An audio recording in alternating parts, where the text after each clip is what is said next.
In the 32nd episode of the American Reveille Podcast, I lay out the recent series of events that has brought us to the precipice of a new period of enlightenment within the United States of America. With the passing of Supreme Court Justice Ruth Bader Ginsburg, the President of the United States has the chance to pave the freeways of history for a generation to come. The selection of Judge Barbara Lagoa to the U.S. Supreme Court over Judge Amy Coney Barrett makes the most sense strategically and for the times, as the Latino vote lies within fingertips reach of the president. If we play our cards right, not only do we landslide the election and take back the House of Representatives, but we resecure our country's history, morality, and decency for decades to come as we usher in a generation of American patriotism and pride.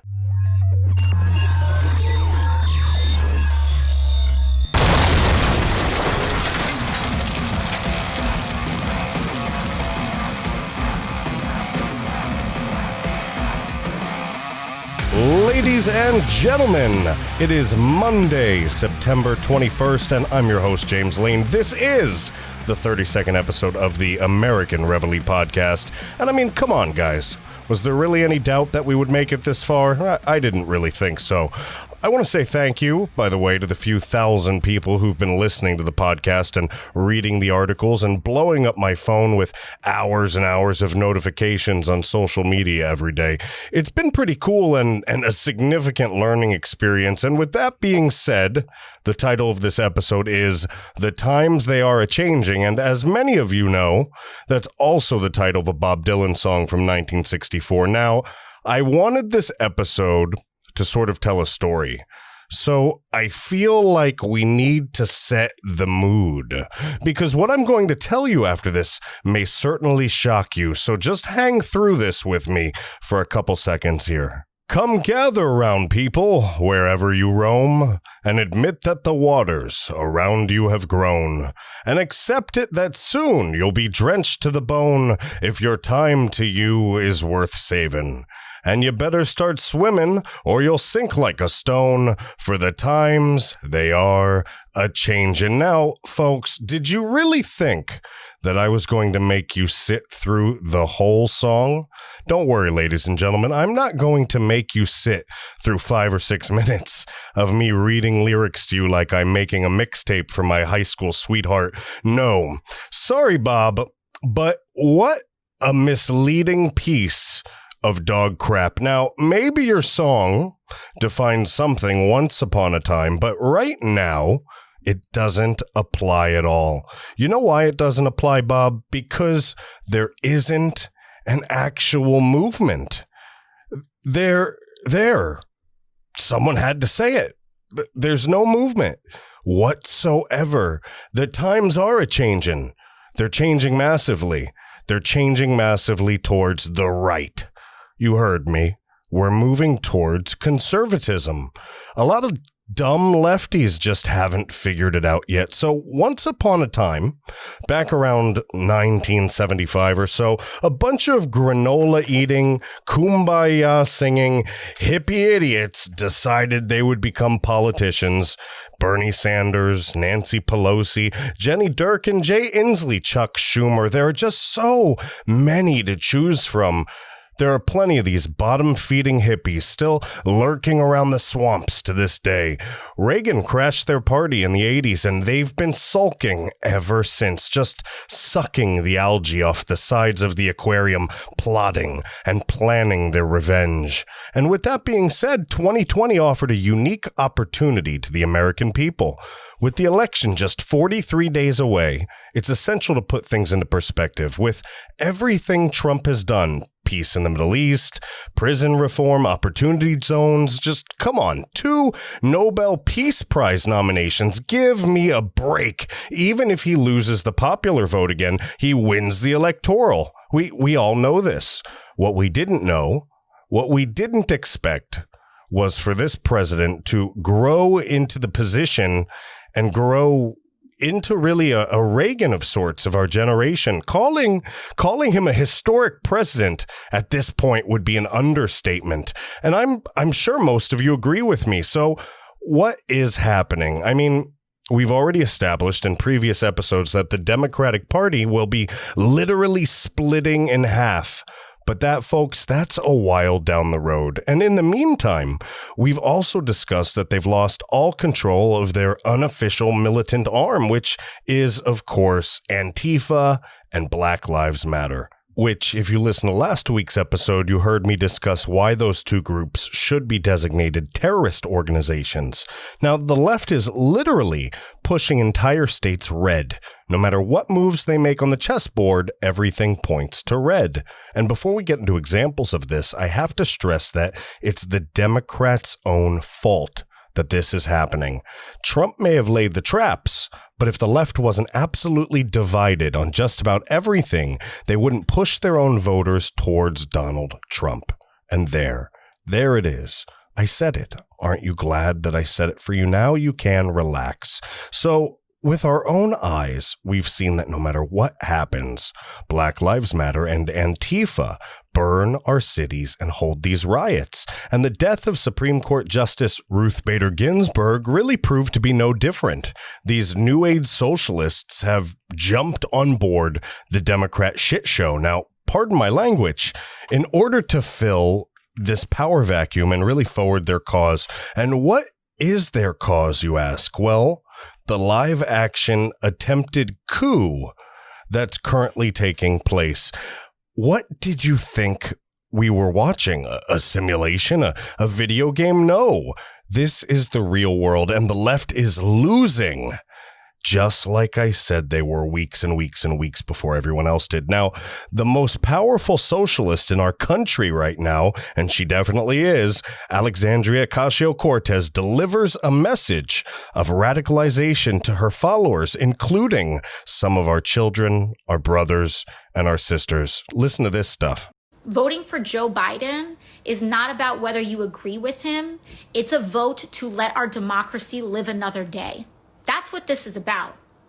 We need to act in solidarity and protection for the most vulnerable people in our society who have already experienced the violent repercussions of this administration. And the reason we need to do that is because, yes, the political middle is willing to sacrifice immigrants. The political middle too often is willing to play both sides when someone dies to police violence. Absolutely. That's why we need to show up. We need to show up because if we don't show up, those people don't get protected. Because no one politician is the answer. No one president is the answer. You are the answer. Mass movements are the answer. Millions of people are the answer. You are the answer. Let this moment radicalize you. Let this moment really put everything into stark focus. Because this election has always been about the fight of and for our lives.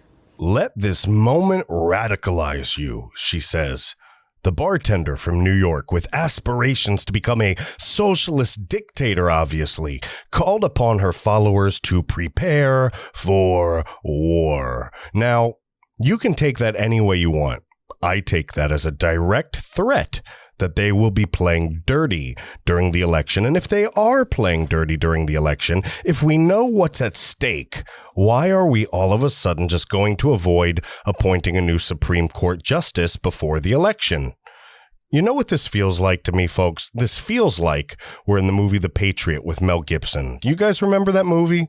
So the Redcoats are following all the rules, lining up like good little pieces on a chessboard, while the militia is using guerrilla warfare tactics and just smoking them. The Democrats are literally saying, but in the name of honor, while they haven't shown one bit of honor or one bit of leeway on the president or the American people for the last 4 years. You know, It's really suspicious, isn't it? It's really suspicious regarding why the Democrats would be fighting so hard to stop the president from nominating a replacement for good old RBG, because they aren't doing one thing at all to hide their dirty, naughty tactics. The truth is that the Democrats will try to do anything at this point, anything to stop the president, because they weren't expecting his long game strategy. None of us were expecting his long game strategy. While the Dems knew that they most likely would lose the election, they believed they would be able to recover for 2024 when Trump can't be reelected again. Now, with the death of Ruth Bader Ginsburg, the dice of destiny rolls a 7 and grants the president with the power to sway the balance of this country's culture and tilt the scales of justice in America's highest court back towards the right for a generation. In an absolute panic, the Democrats threaten everything under the sun. They pull out all the stops, even pulling impeachment back out of the dirty laundry basket. They can't hide this from us, so it just makes them look worse and worse, as the mere utterance of the impeachment process makes the American citizenry's stomach collectively turn. What you are witnessing, ladies and gentlemen, is politicians scrambling for the lifeboats as they trample over each other while their ship is sinking. You smell that? Desperation. I want to read you an article from Fox News, folks, published a little while ago by Adam Shaw. Dems threaten to pack the Supreme Court if Trump gets nominee confirmed.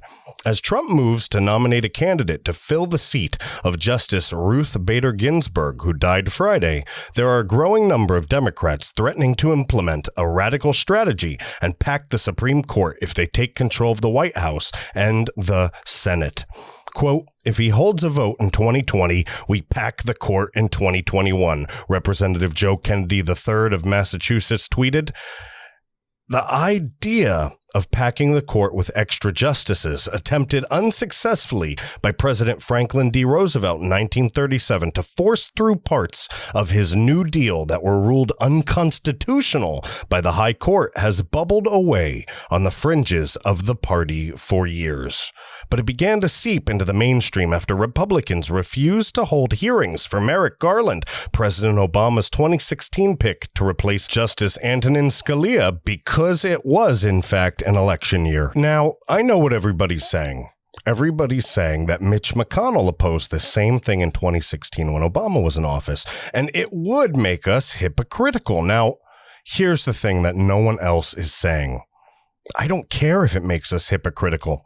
I need you to look at what's at stake. The country, our children's future, our history, our very way of life is all at stake. So when I think about living with the decision to get a conservative judge in Ginsburg's seat before the election, I don't lose one wink of sleep over it. So I don't care what we did in 2016. Fill that seat. The Democrats, they're idiots by threatening to pack the Supreme Court with more judges in order to cheat at the highest level. You heard me. I said cheat at the highest level. They are exposing the socialist tendencies of their fake progressive hero, Franklin D. Roosevelt. He was a socialist with radical ideas that changed many aspects of this country for the worse. This exposure drives more of a wedge. This wedge gets even deeper between the heavily divided Democrat Party. As we all know, moderates, libertarians, socialists, they hate each other.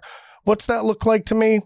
It looks like we're going to have more Trump voters. So here we are at the precipice of a golden age of conservatism, and the lefties have no idea what's about to hit them. So when we get back, I'm going to talk about what's about to happen, what could happen, and what needs to happen. So until then, please do me a favor, guys. If you're listening on Apple Podcasts, give this show a 5-star rating and write a little something about it. Other than that, please help us spread the word and wake up more patriots by sharing and talking about this podcast. Check out our articles, our videos, and everything else at www.americanreveille.com. And if you have any feedback or suggestions, please shoot me an email at jameslane@americanreveille.com. So folks, look, these are some crazy times, and I don't think any of us really expected to be in them. But remember, nobody ever said that when you go through historic times,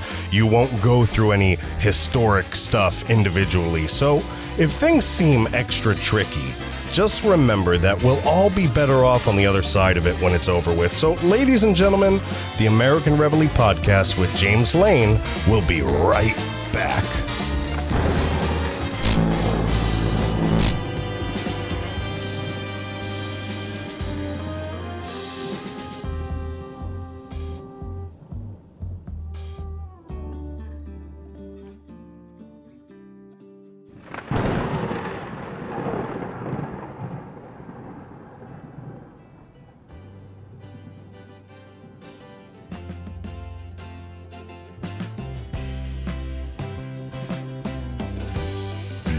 Reveille Podcast with James Lane would like to take a moment to thank you for taking the time out of your busy day to tune into the show.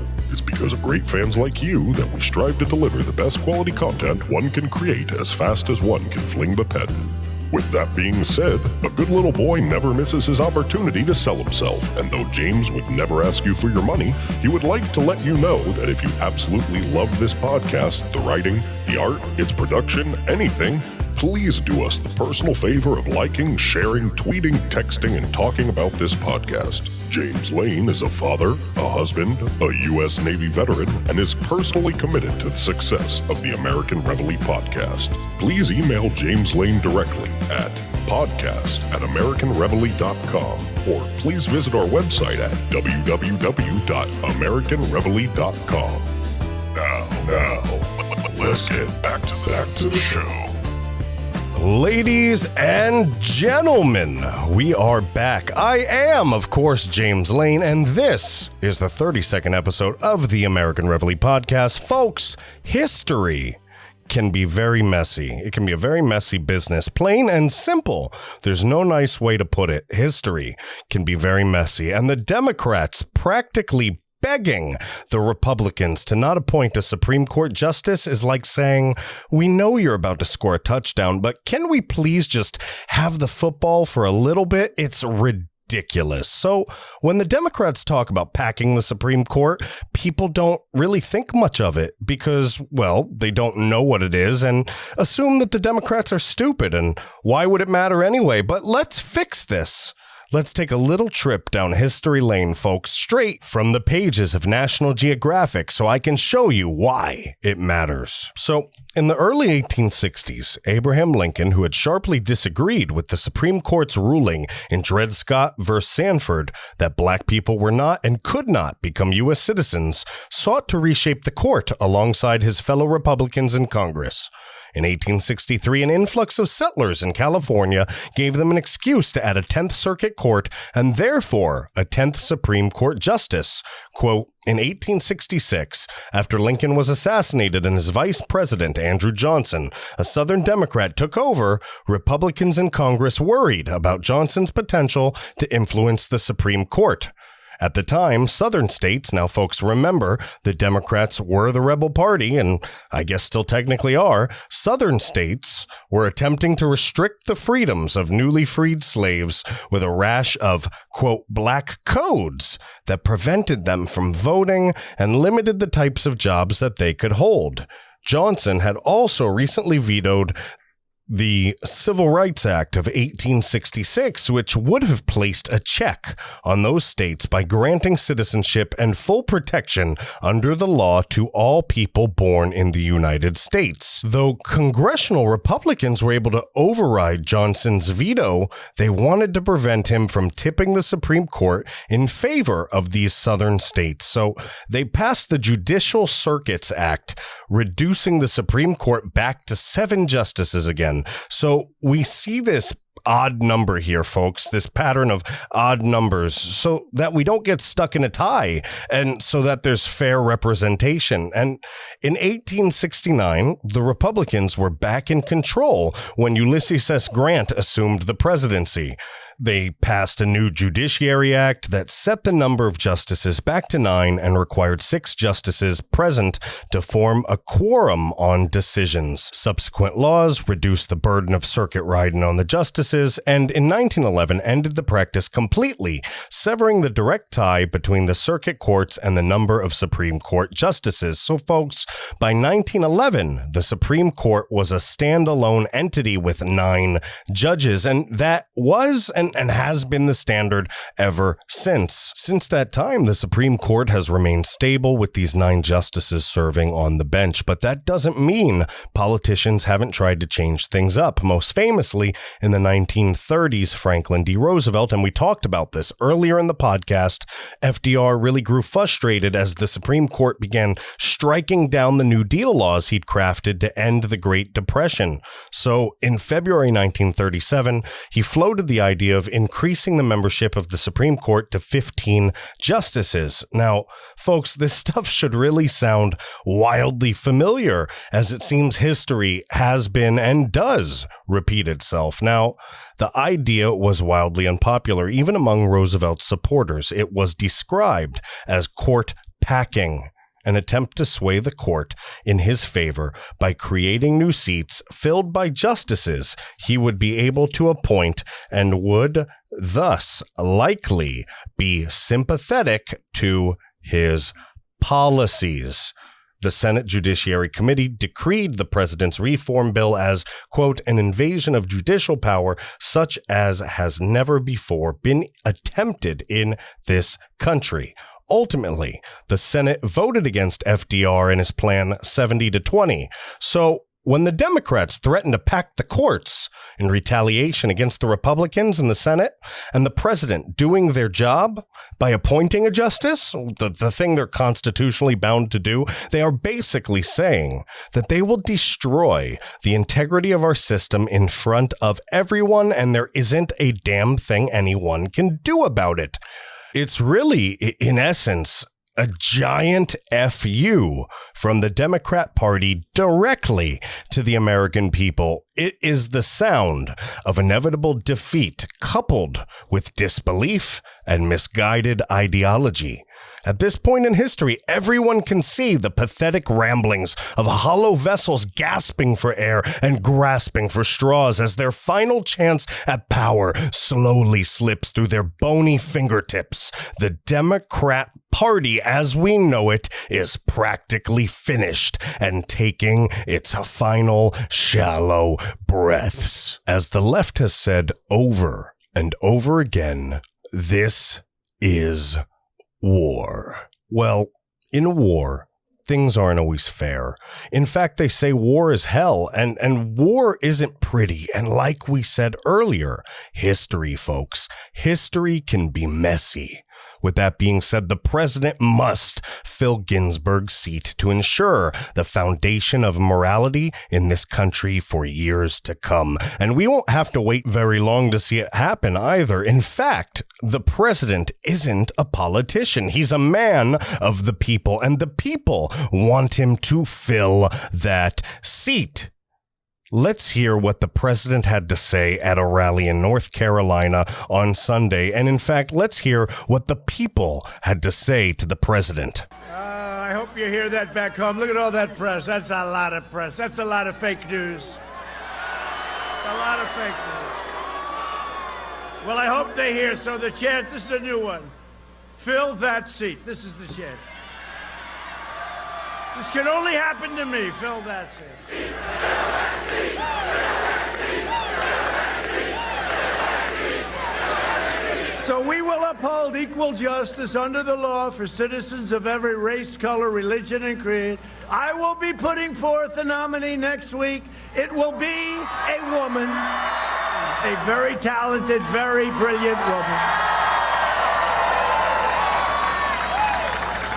who I haven't chosen yet, but we have numerous women on the list. So, now that we know how the people feel, Trump's base only grows bigger and bigger while the Democrats and the far left grow tighter around each other's throats and more desperate than ever before. Now, everyone is saying that the president will be picking Judge Amy Coney Barrett of the U.S. 7th Circuit Court of Appeals. Yet, as an American born and raised in South Florida, I beg to offer a different perspective, if you will.